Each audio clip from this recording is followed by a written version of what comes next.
السلام عليكم ورحمة الله وبركاته. الحمد لله وحده والصلاة والسلام على من لا نبي بعده. All praise is due to Allah subhanahu wa ta'ala, and we send blessings and salutation upon his messenger Muhammad ibn Abdullah salawatu rabbi wa salamu alayhi. We ask Allah subhanahu wa ta'ala to make this gathering a blessed gathering, and we ask Allah subhanahu wa ta'ala to make us amongst those who have beneficial knowledge and they act upon it, inshallah. Say Ameen.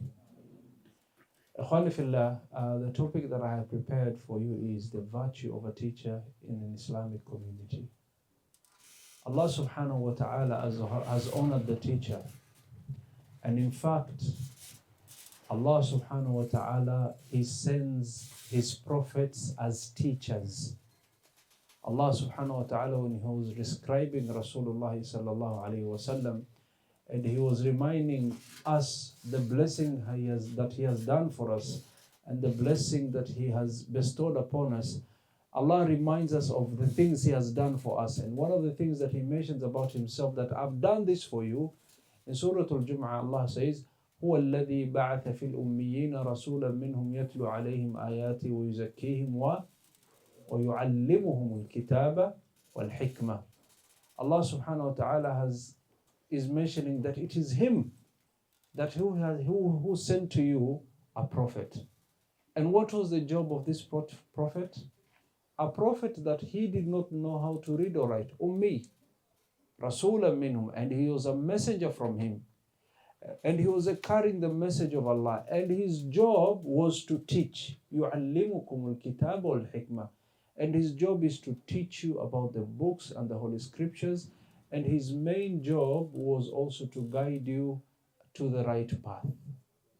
So the description that Allah subhanahu wa ta'ala gives and portrays about his prophet, that he came to us as a teacher, al-mu'allim, yu'allimukum.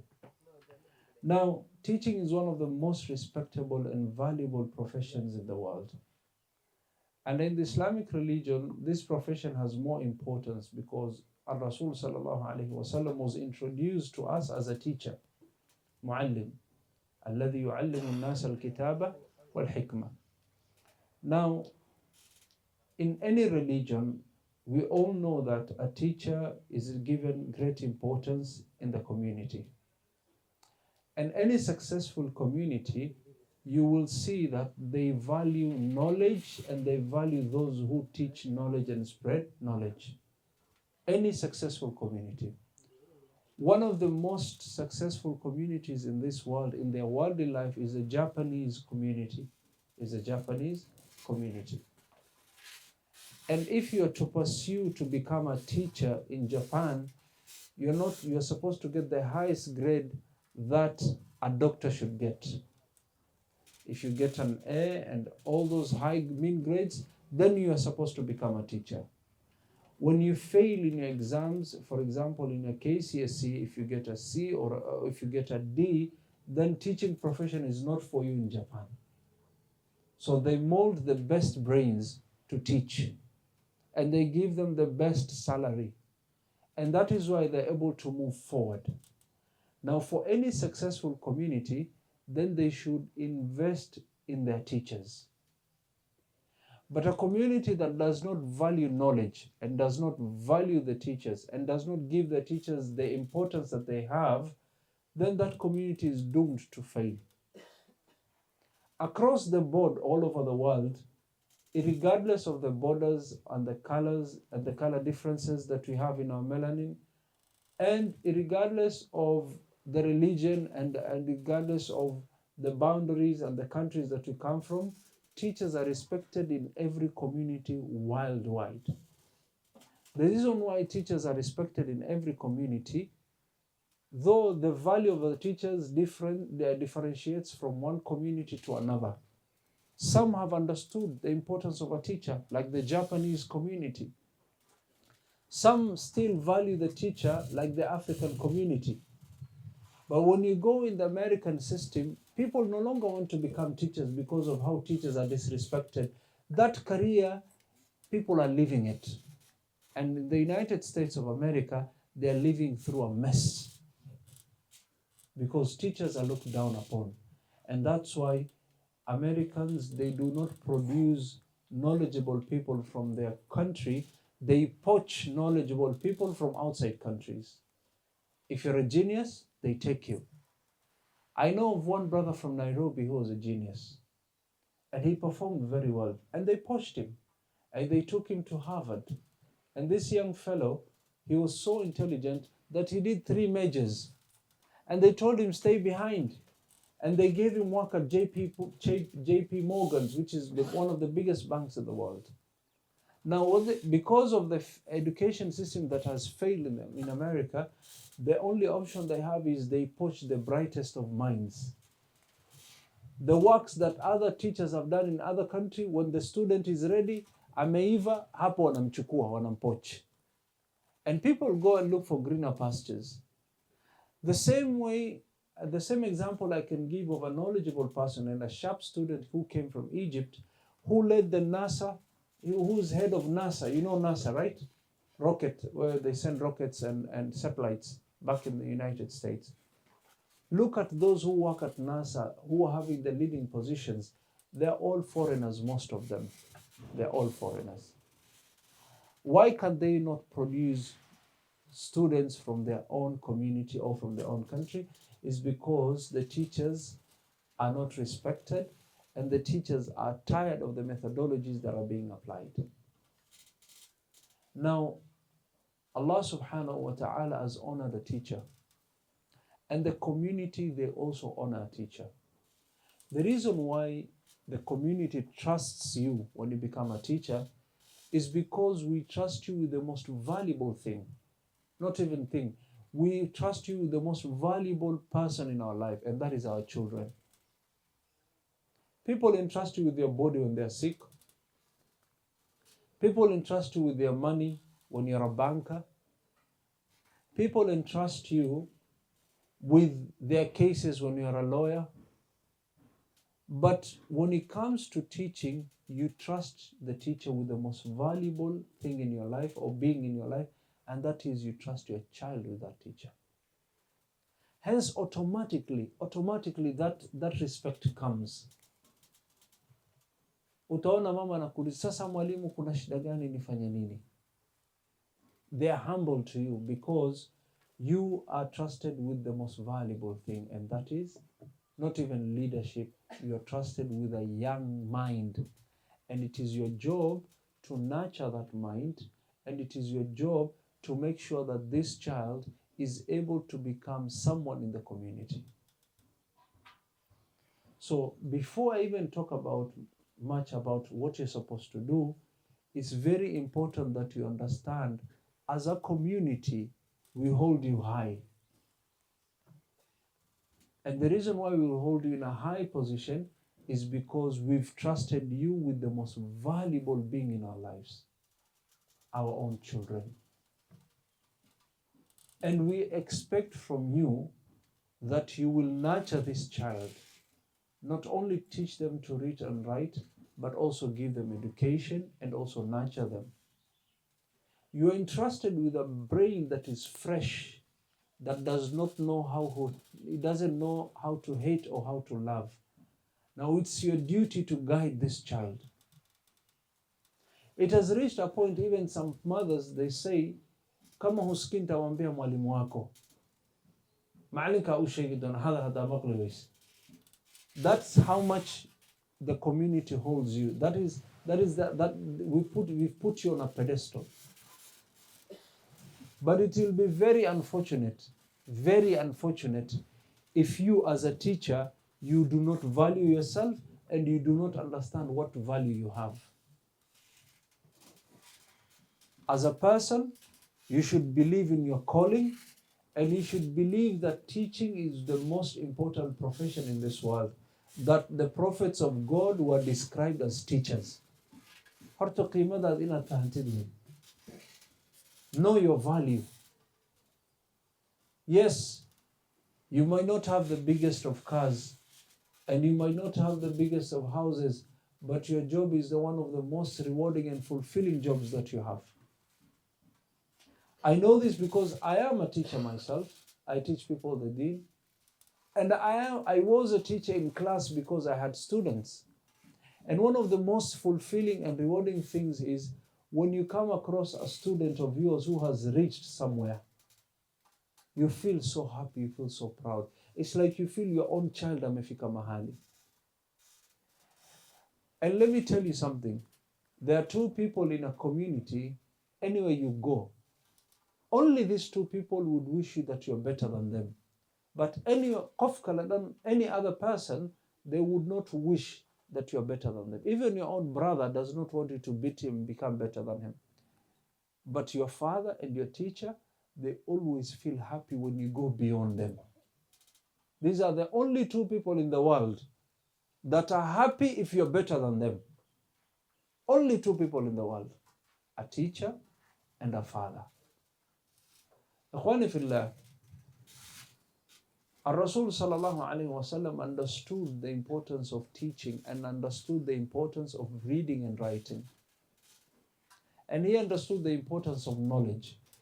It was just not being taught Quran, but also he wanted the community in Medina to know how to read and write.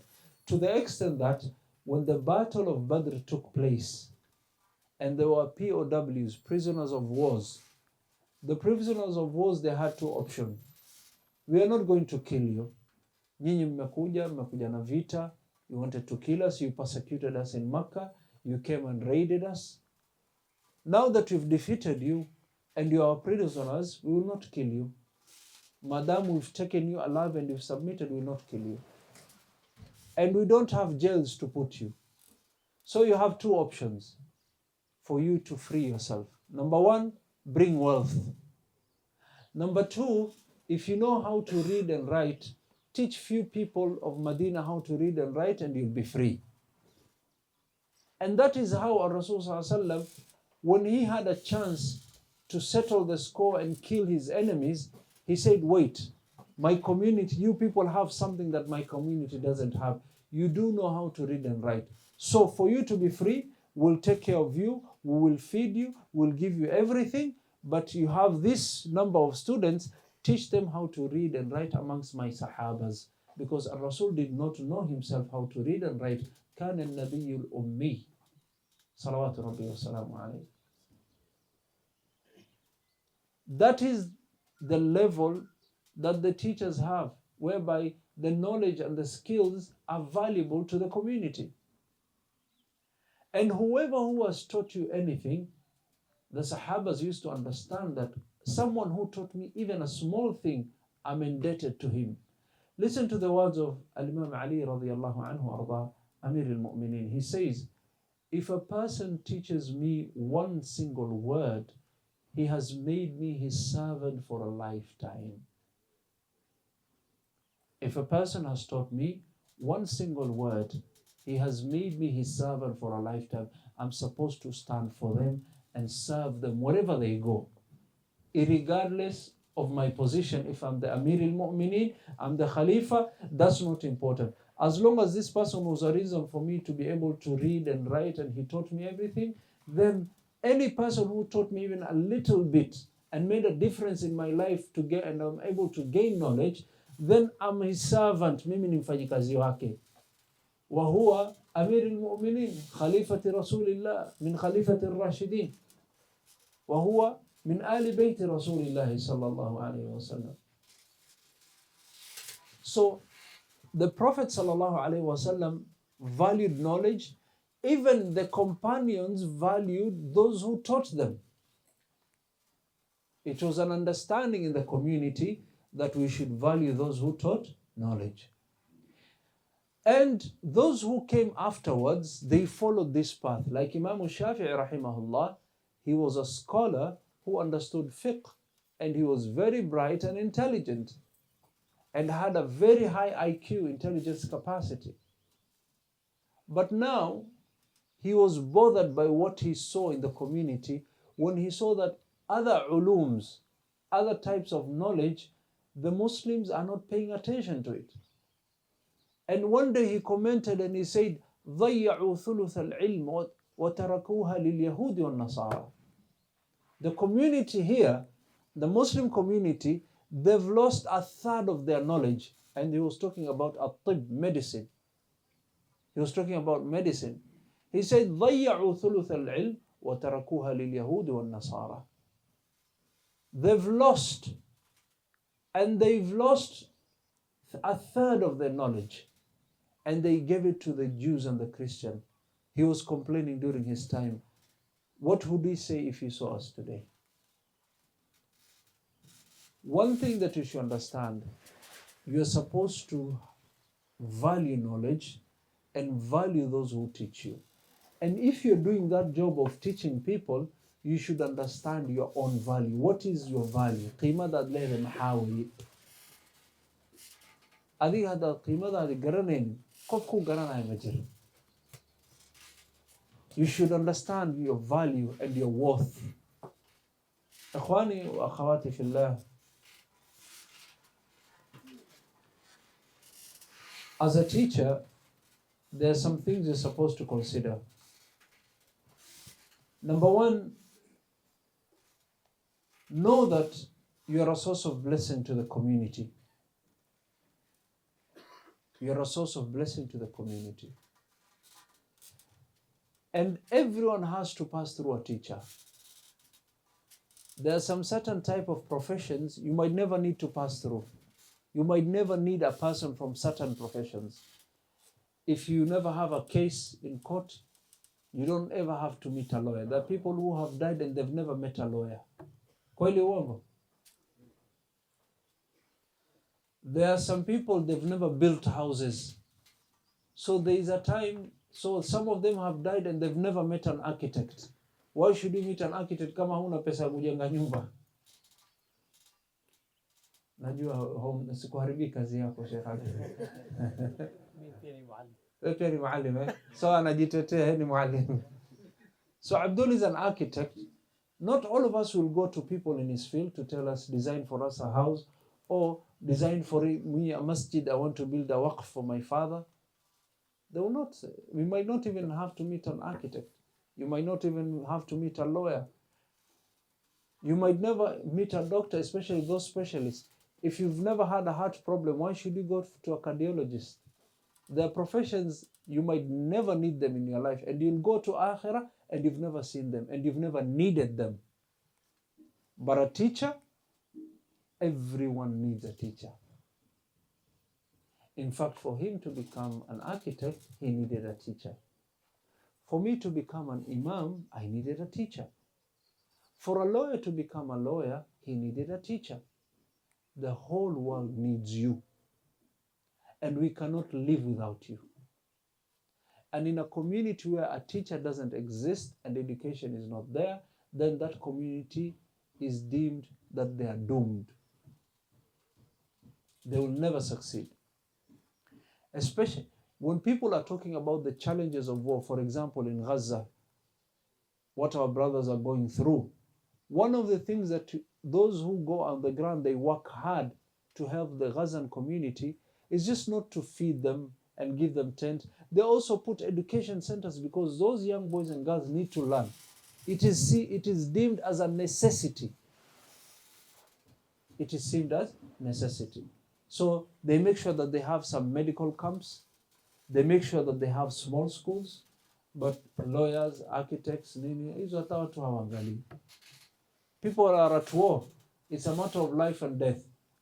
As people are seeking refuge and they're looking for safety, in that process, education is provided for them. You find them that they're learning the Quran and they're doing Khatm al-Quran, and you find them they're being taught how to read and write. They're being taught different type of things. A teacher is needed everywhere and every time.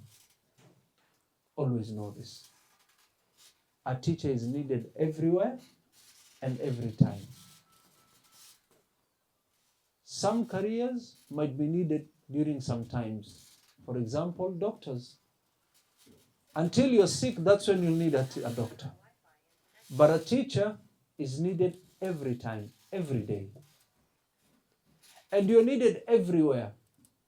And if you're a teacher, you're a blessing to the community. And people trust you and people love you. And the trust that they've given you, the way you've taken care of their children, in fact, the most successful politicians were teachers. Look at anyone who stands to become an MP in this county. If he was a teacher, it is easy for him to get voted for. If he was a good head teacher or a good teacher, Ma'alim Fulanway, people will vote for you because of the work that you've done. Since they trusted you with their children, they don't see a problem with trusting you with their votes. Sijui kama inaeleweka. Moi was a teacher. I also heard Duale was a teacher. Ni kweli? Yes. But don't become politicians. Endeleeni kwa walimu. It's a calling. Musikue politicians. But why are people voting for teachers? If a businessman stands and he said, give me votes, and he has a lot of money, and a teacher turns, can you give me your votes? People will vote for the teacher. Have you ever asked why? Because people believe, I trusted you with my own child. The most valuable thing is my child, or valuable being is my child. So what is my votes? Are you understanding me? So teachers are seen as a source of blessing. The role of a teacher in Islam is just not teaching a child how to read or to write. A teacher is murabbi, he nurtures, and he nurtures the hearts and minds. And whenever a teacher sees a student who has a certain capacity to memorize and to learn, they pull that student closely and they empower that child. And they make sure that type of, that witness, that brightness that they have and the intelligence that they have doesn't go to waste.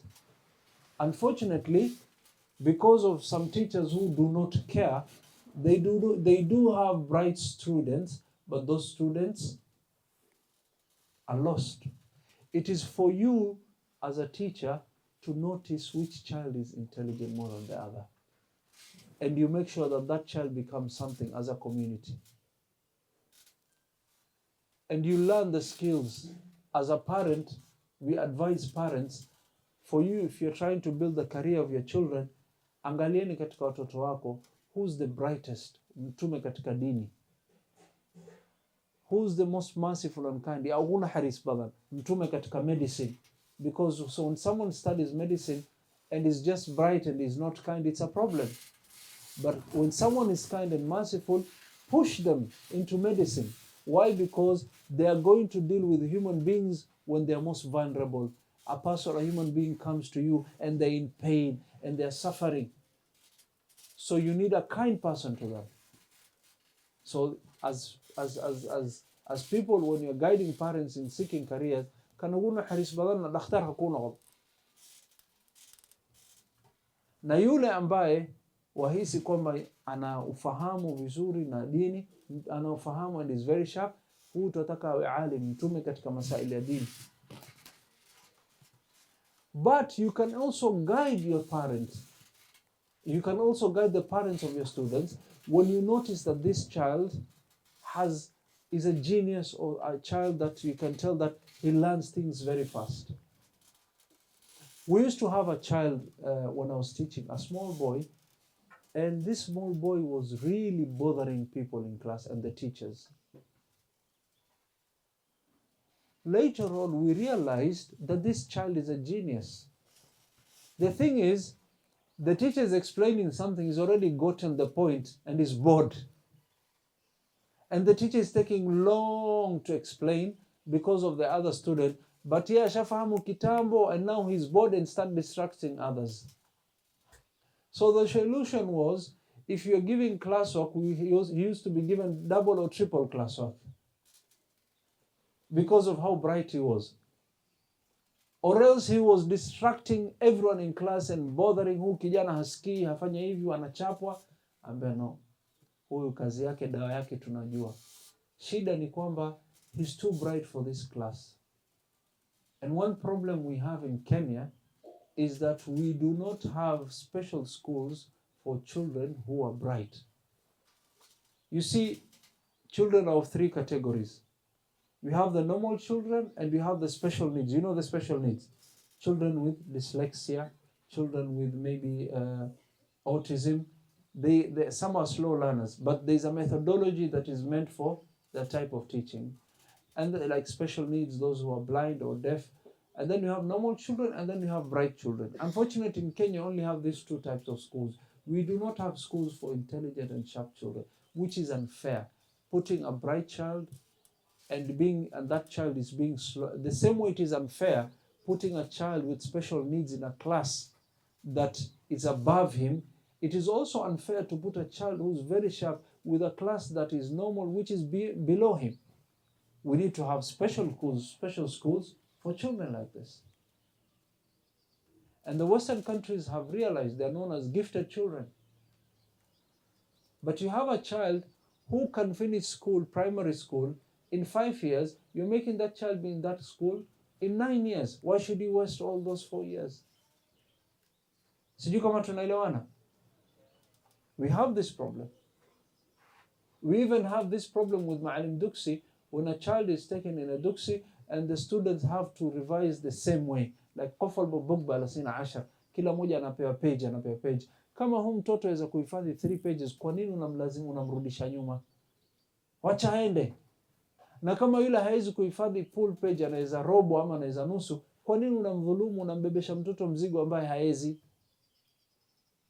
So maybe one of you out of this gathering would understand the need of having a school for gifted children. Maybe one of you will start that school. When children are bright, we can take those children there and we can have crash programs for them. Don't you have bright students? Now, Lisa, don't you have bright students? We have extremely bright students. Geniuses are just not from India, good in maths. No, we also have our geniuses here in Garissa. We have geniuses everywhere. And their time is being wasted. So you're supposed to shape the minds of those children and guide them. Not only their mind, but also you're supposed to shape their hearts for them to love Allah. For them to love Allah. There are things that you'll be forced to teach that are against the teachings of Islam. You teach them as a theory and you tell them,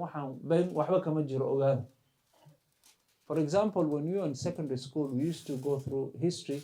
There was the Charles Darwin theory, see? And we have Homo sapien and Homo sapien. Homo erectus. So no problem. You teach them that this is some theory that people have compared to Mungu. Like كذابين وايد. وحبا كما جرد. Allah الذي خلقنا. Allah is the one who created us. So you have a duty not only to shape the mind of a child, but also to shape the heart of a child. To recognize Allah and to love Allah and to believe in Allah. Not teach your child disbelief and you leave them like that. Oh, it's the curriculum. Yes, you have a duty of teaching the curriculum, but most importantly, you have the duty of protecting the iman of that child. Do you agree? Alhamdulillah, if you agree. You have an obligation to protect the iman of that child. So you're not only shaping the minds, but you're also shaping the hearts. Another thing that you should be considering when you're teaching is you need to be very patient. You need to be very patient. And when you're becoming patient, you should be kind and firm at the same time. I don't know if you're understanding this. Be kind, but be firm. Because as a teacher, there are some things you're not supposed to accept from a student. As a da'i, there are some things that I am supposed to accommodate. But as a teacher, there are some things I cannot accommodate because I'm teaching. I need to rectify. When someone comes and disrespects me as a person and I meet him in the masjid and they insult, I'll just be patient. Because at that stage, I'm a da'i. Someone who insults me and everything, I'll just keep quiet. But when I'm in a class and a child insults me, I'm not a da'i, I'm a teacher. I don't know if you're getting me. Now I have to be in a mode of teaching, not a mode of a sheikh. Sheikh mode, kama vile flight mode, nitabadilisha. Nitaingia maalim mode. Na nitakuwa na kiboko. But when I'm on the member, it's a different situation. I'm talking as a da'i. Are you understanding me? So you should have wisdom and know that when do I apply, what do I apply where? And al-hikmah هي وضع شيء في موضعه, putting everything at its place. So sometimes you need to be firm, sometimes you need to be soft, depending on the situation. Even Ar-Rasul sallallahu alayhi wasallam, when he was teaching, he was looking at the situation and the person. I'll give you two examples so that you understand how wise Ar-Rasul was. There was a man who came to the masjid, a very famous hadith, a man who came to the masjid and he was from Badia, he was from the outskirts of town. And he needed to use the toilet. And this type of people, normally, they are not used to having pit latrines and toilets. So wanaenda mahali melbe qadha, sio? Wanachimba mahali, wanafanya mambo yao, alafu wanafinika. So this person in Medina, hakuna mahali ya kuchimba, and he's new. So alitafuta tu kona respectfully, akaanza kukojoa pale. The Sahabas, when they saw this, they were pissed off and they were angry.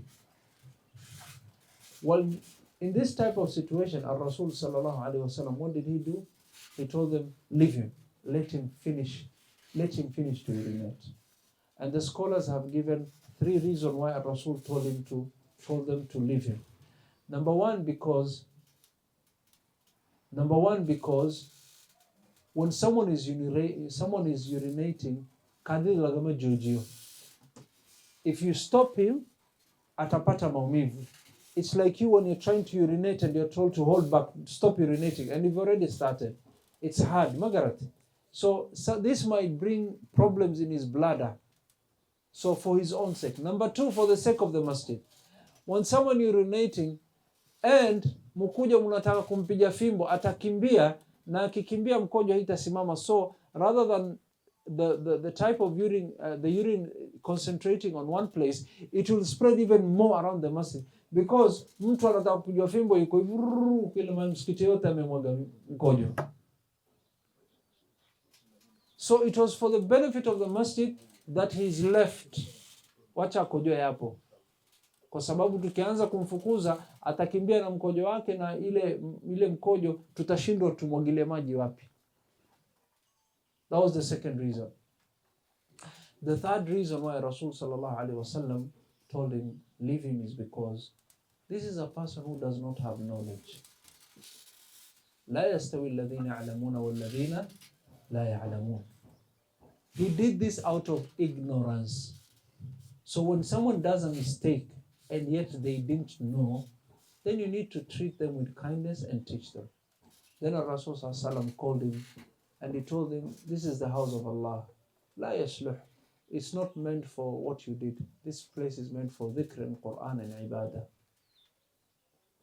So he said, oh Allah, have mercy upon me and have mercy upon Muhammad. Hao wote waliotaka wasipate rahma zao, halak. Why? Because Ar-Rasul sallallahu was a teacher and he understood. Now let me give another scenario in the masjid of Rasulullah sallallahu. A Sahabi came and he had a ring of gold. So Rasulullah sallallahu was very angry with him, to the extent that Ar-Rasul did not even talk to him. He came and he pulled it. He pulled it out of his finger and he threw it. And he told, did I not say that this is haram? Why is it that Ar-Rasul was harsh towards this fellow and kind towards that fellow? This person is in Medina, kila siku anajua mafundisho ya Mtume. He's hard and he knows. So when someone does mistake and he knows that he's doing a mistake, it's not the same with a person who doesn't know that he was doing a mistake. Now, as a teacher, you're supposed to be wise and you're supposed to be patient. Another thing that the scholars have mentioned,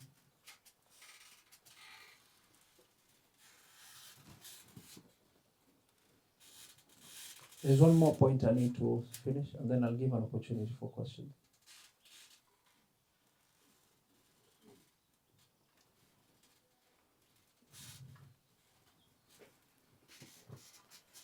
Teaching is sadaqatul jariyah for you. When you teach, it's sadaqatul jariyah for you. Imagine a child who you taught how to read and write, and you laid the foundation for that child. And that child ends up becoming someone because of you mentoring him and teaching him and nurturing that child. And they become someone in the community, and they come and they make something out of their life. In fact, they even reach a point of benefiting others. The teacher who taught me mathematics, the teacher who taught me farbar, alif ba, the teacher who taught me science, do you think that they do not have ajr in front of Allah? I'm asking, don't you think that they have ajr in front of Allah?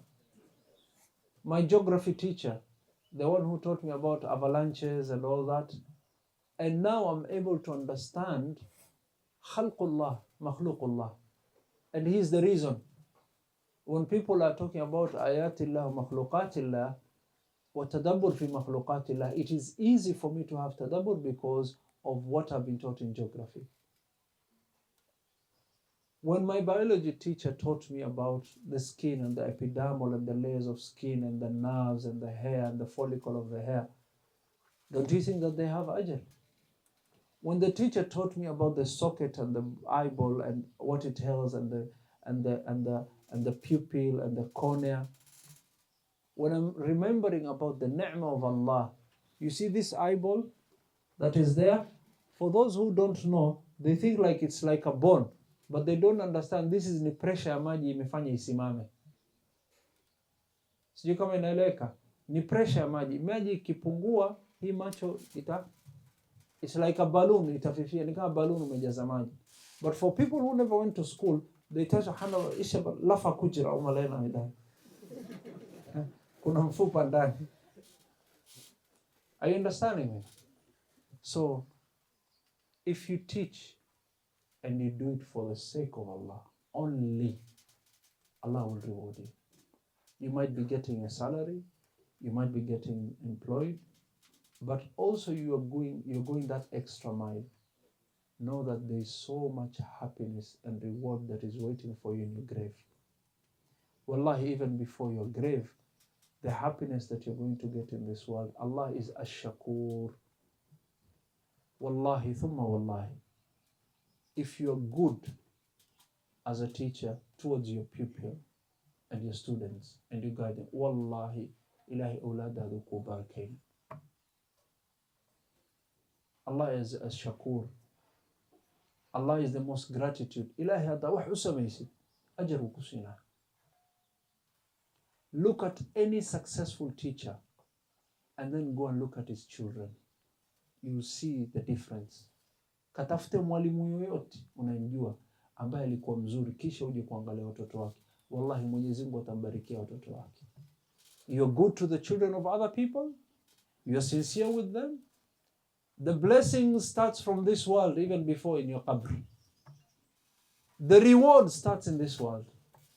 There's so much khair waiting for you if you take up this call and you do it with the right intention and you guide people. There's so much ajr waiting for you. Ask Allah subhanahu wa ta'ala to accept this noble deed from you. How many of you are about to graduate soon?